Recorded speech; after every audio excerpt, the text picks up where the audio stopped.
ওয়ালাইকুম আসসালাম। কেমন আছেন? সাবধানে যাও, ও যত উঁচে উঠছেন।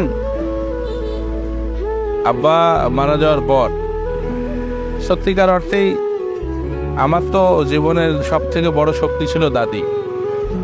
দাদি কাছ থেকে টাকা পয়সা নিতাম, চলতাম। টাকা পয়সা তো আগের বেশি চাহিদা ছিল না, কিন্তু আব্বা মারা যাওয়ার পর তো একটু দিশেহারা অবস্থায় গেলাম।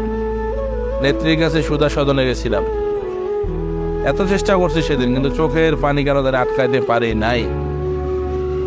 এত কান্না করছি। আমার জীবনে এইরকম দু একটা বার এইরকম স্মরণীয় ঘটনা আছে।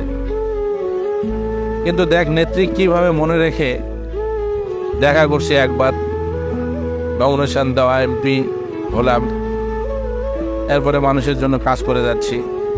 এবং শুধু আমার নয়, সারা বাংলাদেশে যত এমপি মন্ত্রী যারা মারা গেছে তাদের সন্তানদেরকে প্রত্যেককে তিনি মূল্যায়ন করা এবং মনে রাখা।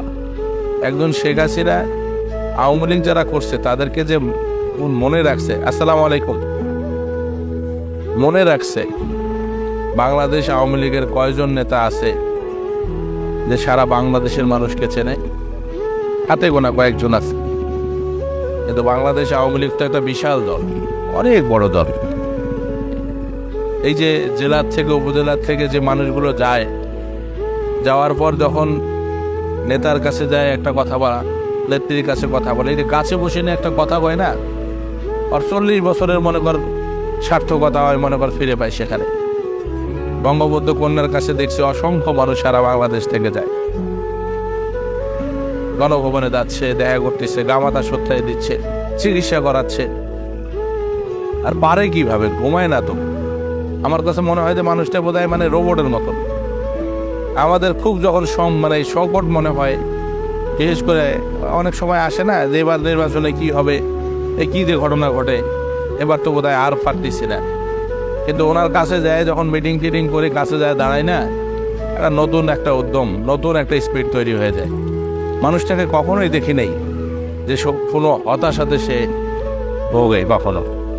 খুবই আত্মবিশ্বাসী মানুষ, আত্মবিশ্বাসী। এবং সেই সঙ্গে তার যেটা বড় যেটা বিষয় সেটা হলো কি, বঙ্গবন্ধুর রক্ত তার গায়ে, তো যার কারণে মানে কি যুদ্ধের সময় পরিবারকে নিয়ে বন্দি জীবনযাপন, মুক্তিযুদ্ধ নিজের চোখকে সচক্ষে দেখা মানুষ, এটাও তো একটা যুদ্ধ।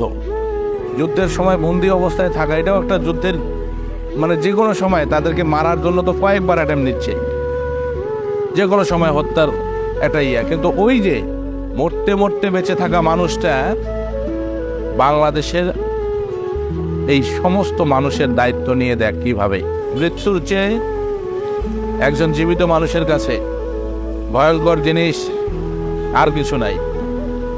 সেই মৃত্যুর মুখ থেকে একবার নয়, অনেকবার ফিরে এসেও যে মানুষটা বাংলাদেশের সমৃদ্ধির জন্য কাজ করে। আমি শুধু অবাক হই একটাই কারণে, আমার মনে আক্ষেপ নাই, কষ্ট নাই, কিছু নাই। আমার নেত্রীর বয়স 77 বছর পার, তার মতন একজন মানুষ অক্লান্ত পরিশ্রম। এবং তার মানে কি নিজস্ব, এই যে ঈদটা যাবে না, ঈদের সময় আমাদের আত্মীয় স্বজন পরিজন কত জায়গায় যাওয়ার, কতজনের বাড়িতে দাওয়াত খাওয়ার সুযোগ আছে। শেখ হাসিনার কি আছে বলতো দেখি?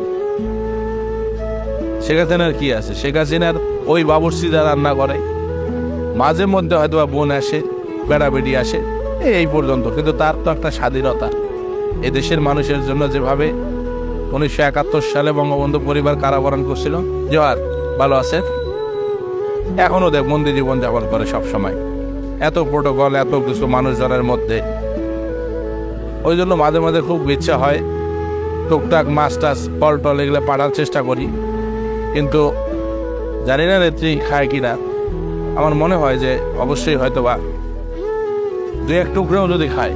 বাজারে গেলে উনি কই মাছ পছন্দ করে, বড় কই লক্ষ্য রাখি সবসময়, যে বিলের কই মাছ পাইলে আওয়ামী লীগের অনেক নেতা বা তোদের মধ্যে একটা অসন্তুষ্টির কাজ করে না, যে জীবনটাই বোধহয় শেষ হয়ে গেল, কি পাইলাম কি হারালাম। এই বিষয়গুলো নিয়ে আসলে একজন শেখ হাসিনাকে, সাওয়ালিকে জোয়ার, একজন শেখ হাসিনাকে যদি প্রকৃতপক্ষে আওয়ামী লীগের নেতাকর্মীরা যদি ভালোভাবে স্টাডি করে, তাদের জীবনে কোনোদিন আক্ষেপ থাকবে না। কোনোদিন আক্ষেপ থাকবে না। আজকে বিএনপি জামাত বা অন্য অন্য দল আক্ষেপ করে যে জেনুইন ভোট অমুক ভোট তমুক ভোট, ভোট কি হয় নাই? জনগণ, এই দেশের সকল ক্ষমতার উৎস হলো জনগণ। জনগণ যদি আওয়ামী লীগের সঙ্গে না থাকতো, সম্ভব হতো না, কোনোভাবেই সম্ভব হতো না। তারপরেও আল্লাহর কাছে লাখো শুকরিয়া, আলহামদুলিল্লাহ। আসসালামু আলাইকুম, লাখো শুকরিয়া।